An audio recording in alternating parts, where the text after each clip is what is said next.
जय जगन्नाथ जहार।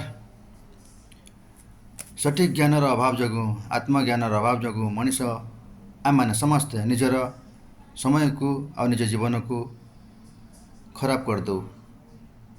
गोटे प्रकार जीवन बंचार माने कौन आम जापारूना, कौटा आम ठीक कौटा आम भूल ताम जापारूना, कौ जिनस आम उपयुक्त कौ जिनस आम उपयुक्त नुहे ताहा जापारूना।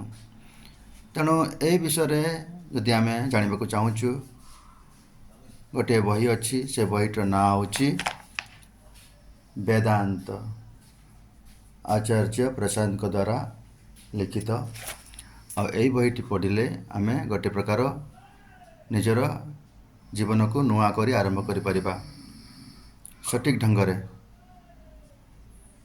आम आशा करवा आम समस्ते ये बहीटी को थे पढ़ा आ समस्त प्रियजन बंधुवर्ग परिवार पिला मानू ए बही पढ़ा को देवा जहाँफल से माने निज जीवन को सुंदर करें। जय जगन्नाथ जहार।